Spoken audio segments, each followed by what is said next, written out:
jalan mencari suwung. Nah, jalan mencari suwung sekarang itu jalannya adalah kalau kita diajari ada guru dua ya, Nabi Khidir sama Kanjeng Nabi Muhammad ya. Kanjeng Nabi Muhammad itu cari alam sunnahnya ke gua. Ini jangan sampai di bid'ahkan ya. Ini masalahnya Kanjeng Nabi juga begitu.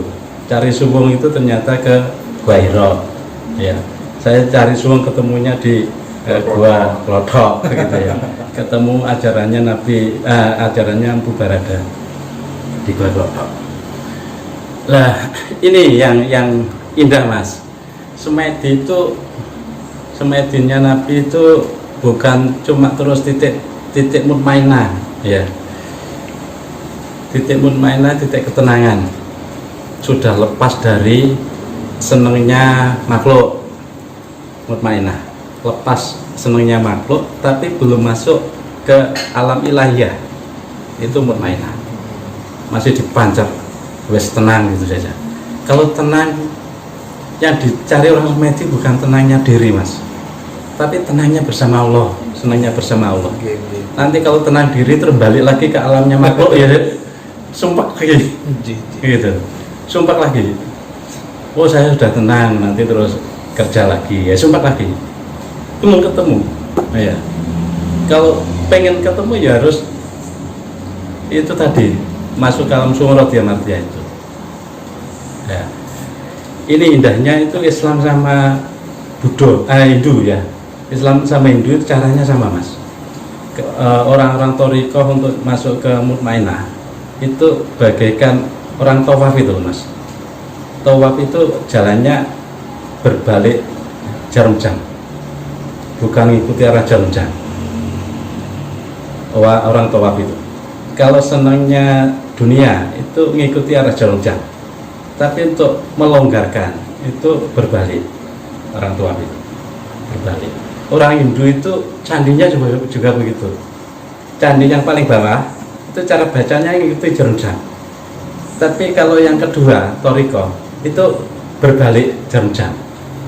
Nah, itu sama tuh Mpu Barada sama Syekhatul Syukur Sidrani itu memang orang-orang makrifat, kita tinggal mengikuti. Nah itu kalau sudah di titik mutmainah ya nanti Allah menghampiri sendiri, bukan kita yang masuk tapi Allah yang menghampiri, dipanggil masuklah ke sini gitu. Yang indah itu irji'i ya Tuhan nafsul mutmainah irji'i ila rabbiki bukan walaupun kita laki tuh sebutnya perempuan Mas. Irji'i ila rabbiki kepada Tuhanmu. Tuhan itu kan perempuan itu yang disebut. Kenapa kok perempuan? Itu orang Jawa itu yang paham ini. Saya pahamnya karena diajari Mpu Barada. Itu bumi sama angkasa itu kan ibu pertiwi, bapak angkasa gitu kan. Nafsu kita itu ibu, nafsu itu kita itu dari inti sel itu ibu. Makanya irji'i ila rabbiki, inti sel. Kalbu kita dari inti sel ini ibu, bapaknya dinding selnya angkasa begitu ya, makanya bukan ila rabbika, bukan ila rabbiki, irji'i ila rabbiki gitu, kepada Tuhanmu, tapi Tuhan yang disebut perempuan bukan laki. Nah itu indah tuh di sana. Ternyata yang menemukan ini bukan orang Arab, itu ternyata orang Jawa. Ibu pertiwi bapak angkasa itu. Caranya masuk itu kita lepas dulu senang kita dari alam makhluk, masuk ke alam titik badan fuad, nafsu mutmainah. Setelah di situ baru masuk ke alam jabarut. Kalau nanti di titik pancer terus balik ke alam makhluk, ya sumpah lagi, nggak bisa makrifat, nggak bisa ketemu. Harus masuk ke alam jabarut, ketemu Allah, ketemu alam suwung, ya nggak ada makhluk, cuma Allah saja di sana, ya nggak ada makhluk. Yang sering diajarkan kan ini, setelah tenang ya sudah balik lagi, setelah balik lagi, oh sempat lagi, nggak bisa marifat. Ya, yang diajari kan itu. Seharusnya masuk ke alam suwung. Alam suwung, setelah alam suwung baru turun dari langit sabtuju, baru turun ke alam dunia dengan Allah. Yang tampak cuma Zatullah. Itu seharusnya ngajari sama mas, semuanya sama caranya. Entah kejawen, Hindu, Buddha, Kapitayan, terus dulu ada Kasunyatan, itu semuanya sama. Ya, itu indahnya di situ. Indahnya kita harus masuk ke alam suwung. Kalau di alam nafsu amarah, itu geger terus mas. Dan dimunculkan kayak sekarang ini geger ini karena nafsunya nafsu amarah. Terus ketemunya malaikatnya malaikat yang atid. Nah itu yang dimunculkan malaikat atid. Ya geger, orang tampak baik pun akhirnya jelek. Itu. Yang jadi neraka siapa? Yang masuk neraka? Yang mandang itu tadi, bukan yang dipandang. Ya. Kalau nggak sama-sama dirinya harus selalu salah. Iya. Dan di sisi negatifnya terus. Iya. Gitu ya. Oh, dikira cuma satu kelompok yang masuk surga mas. Nah. Oh, dikira kelompoknya mereka.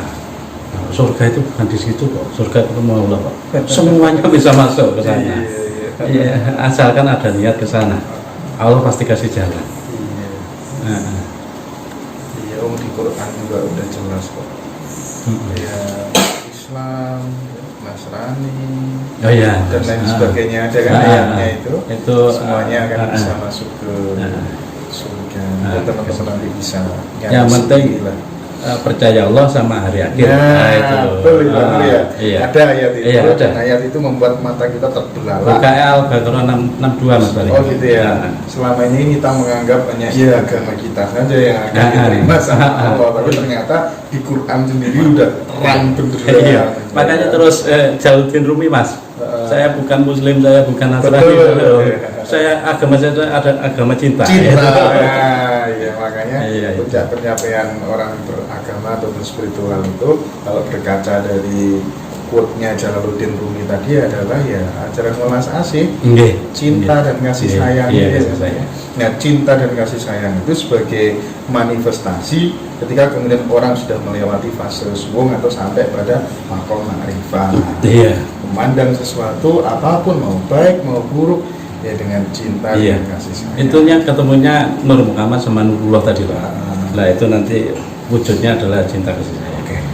Luar biasa Nur, pencerahannya sangat menginspirasi teman-teman. Terima kasih teman-teman semuanya sudah nonton.